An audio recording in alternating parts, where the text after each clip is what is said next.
Padre, del Hijo y del Espíritu Santo. Amén. De los Hechos de los Apóstoles. En aquellos días, los guardias condujeron a los apóstoles ante el Sanedrín y el sumo sacerdote los reprendió diciéndoles: les hemos prohibido enseñar en nombre de ese Jesús. Sin embargo, ustedes han llenado a Jerusalén con sus enseñanzas y quieren hacernos responsables de la sangre de ese hombre. Pedro y los otros apóstoles replicaron: primero hay que obedecer a Dios y luego a los hombres. El Dios de nuestros padres resucitó a Jesús, a quien ustedes dieron muerte, colgándolo de la cruz. La mano de Dios lo exaltó y lo ha hecho jefe y salvador para dar a Israel la gracia de la conversión y el perdón de los pecados. Nosotros somos testigos de todo esto, y también lo es el Espíritu Santo que Dios ha dado a los que lo obedecen. Esta respuesta los exasperó y decidieron matarlos. Palabra de Dios. Bien, semanas atrás nos encontramos con, no tanto era una sentencia o una afirmación de Pedro, sino una pregunta.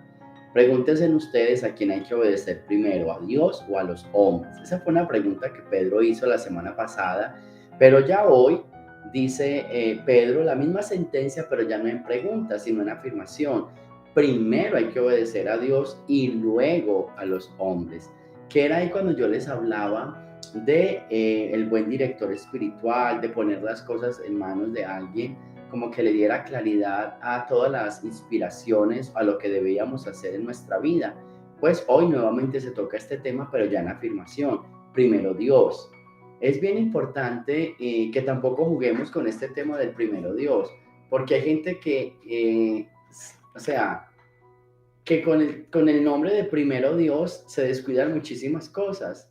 Por ejemplo, a la familia. Hay gente que dice que primero Dios, luego la familia. No, Dios está en la familia. O que primero Dios y luego la pareja. Pero si en la pareja está Dios, el matrimonio es una bendición, es una presencia de Dios. Yo creo que hoy es bien importante preguntarnos, claro, primero Dios, luego los hombres. ¿Dónde está Dios en mi vida? Por ejemplo, si yo soy consagrado como sacerdote y religioso, ¿dónde está Dios? En todo lo que se refiera a las labores del ministerio. Si tú eres una esposa, estás casada por la iglesia, tienes tus hijos y tienen los sacramentos, ¿dónde está Dios? En tu familia y en tu matrimonio.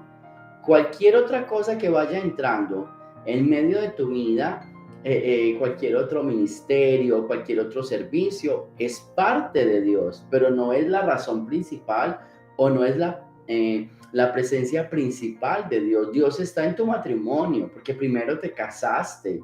Dios está en tus hijos porque te consagraste a ellos hasta que ellos ya puedan volar y hasta que ellos ya resuelvan su vida. Claro que sí. Pero es bien importante eso, porque hay gente que dice, yo tengo, de pronto mi pareja está enfermo, pero yo me voy porque primero Dios y luego la saludo, luego mi pareja. Y dice, no, pero es que Dios está en tu pareja, tu deber está en el matrimonio. Entonces, hoy es el día también de hacernos la pregunta, en mi vida, ¿dónde está Dios? Y la respuesta es, ¿a qué estás consagrado? ¿Cuáles son tus consagraciones? Y entonces les vas a dar un puesto de importancia. Primero, ¿cuál fue? ¿Dónde está tu mayor consagración? Puedes estar consagrada a la Virgen, a los ángeles, a San José, a lo que quieras. Pero si estás casada, esa es tu primera y gran consagración, el matrimonio. Ahí Dios te dio la bendición y ese día la consagración fue para toda la vida. Y es una consagración especial, única. ¿Sí? Entonces, por eso es bien importante. Por ejemplo, la labor de Pedro, ¿cuál es? Anunciar el evangelio. ¿A quién tiene que obedecer primero? A Dios. Dios está en el anuncio. ¿Se fija? Pedro es un apóstol, Pedro es misionero. Entonces, Dios está en el anuncio, en la misión, en la palabra. Y primero se obedece a Dios y luego a los hombres. Entonces, hoy es un día para preguntarnos cuál es nuestra consagración y nuestras consagraciones mayores, y ahí está la presencia de Dios. ¿Listo? Es ahí donde se mueve la presencia de Dios. Luego viene una segunda parte de esto, y es esta parte del testimonio. ¿Listo? Ellos son testigos de Jesús y siempre les he dicho que es muy importante ser testigos de la palabra, ser testigos de la experiencia. Cuando uno tiene claridad en la experiencia con Dios, uno puede ser testigo de esa experiencia. Y al mismo tiempo, cuando uno se vuelve testigo, dice Pedro, testigo de esto somos nosotros y el Espíritu Santo que Dios da a los que lo obedecen.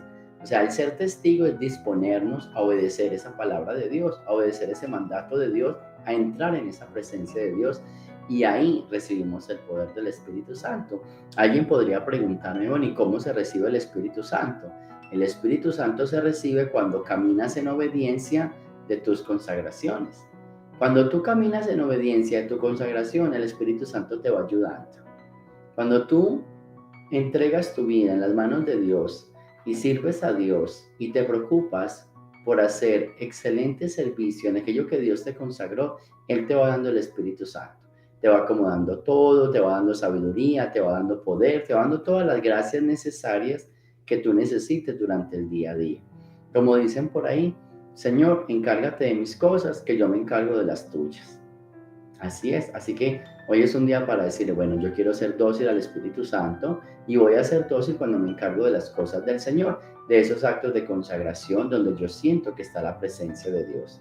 Así que primero Dios, luego los hombres. ¿Dónde está Dios? En los actos de consagración, especialmente en los mayores, en los importantes, en los primeros. Ahí está Dios. Dios está en el matrimonio, Dios está en la familia, Dios está en el apostolado, en el servicio, a donde te haya llamado Dios y donde te haya asignado. Y a partir de ahí, hazlo con amor, hazlo con obediencia, hazlo con toda el desinterés, y Dios te va dando las gracias necesarias, te va acomodando todo para que todo salga conforme al orden divino. Del Santo Evangelio según San Juan. El que viene de lo alto está por encima de todos, pero el que viene de la tierra pertenece a la tierra y habla de las cosas de la tierra. El que viene del cielo está por encima de todos, da testimonio de lo que ha visto y oído, pero nadie acepta su testimonio. El que acepta su testimonio certifica que Dios es veraz. Aquel a quien Dios envió habla las palabras de Dios, porque Dios le ha concedido sin medida su espíritu. El Padre ama a su Hijo y todo lo ha puesto en sus manos.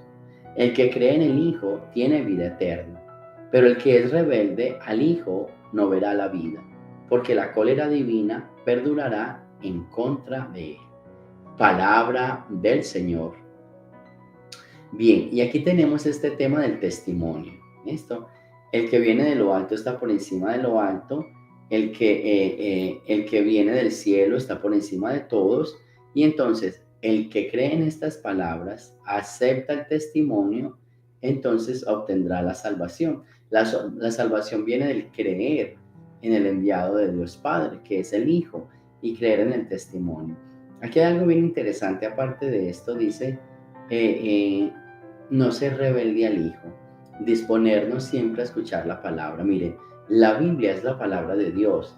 En los evangelios está toda la palabra de Dios Hijo, todo lo que Jesús habló, todo lo que Jesús enseñó.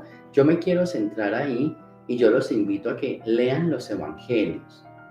Toda la Biblia es importante, pero el corazón de la Biblia es el evangelio. El evangelio es Jesús. Entonces, cumplir la palabra de Dios es obedecer a Dios, pero escuchar esta palabra del Hijo es caminar con el Hijo y obtener la salvación. O sea, toda la Biblia se refiere a Jesús. Toda la Biblia es una historia de la salvación, y la historia de la salvación es Jesucristo. Entonces los evangelios se convierten en el centro.